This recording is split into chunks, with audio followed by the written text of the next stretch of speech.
The Breeze can take pretty good 4K stabilized video. Here are some shots of the internal stabilized Breeze video. Not too wiggly. I mean, it's not a $1,000 camera drone, but it does a pretty good job. It even has some settings so you can change between 4K or 1080. And stabilized 1080 means that the internal circuitry is going to stabilize the video for you so it's not so shaky. But something I noticed, check these next two scenes out. The left one is non-stabilized, the right one is stabilized. It zooms in to stabilize the image, but not only does it zoom in, it seems to lower the quality. Look at the difference. You can see how far it zooms in on the right, and everything's a little bit muddier. I started to notice this and wondered, could it be better if I stabilized it in my editing software? Check out this scene here. It's a 4K unstabilized image. It bounces around way too much to use it for anything, but look at how good the colors look. You can see the lines in the road.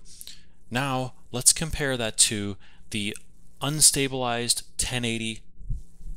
Here we go into the menu. We're going to pick camera settings, go down to 1080 instead, that's stabilized. I'm doing this all while the drone is in the air. You can go in the settings and do that. Go back to the live view. And now you can see the image is much more stable. It's not moving around as much, but all the colors are very muddy now and it's a little more blurry. How well will it stabilize the rocking movement of the drone? Here's the 1080 stabilized image rocking back and forth. Still moves, but it's slow. Here's the non-stabilized version. Look how much better the colors and the lighting look, but it moves around a lot. Here I'll put the videos one after another so you can see the difference.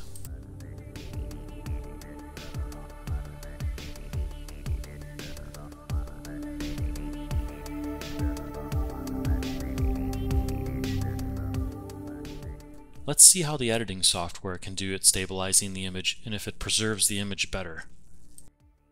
I found that my editing software can take the 4K video and keep the nice brightness and crispness, but also smooth the video out. The Breeze can't do that. It muddies it, it makes the image worse. 9 times out of 10 it might not matter, but if you do want to get some really pretty shots, I show that it's better to let your editing system do the stabilization.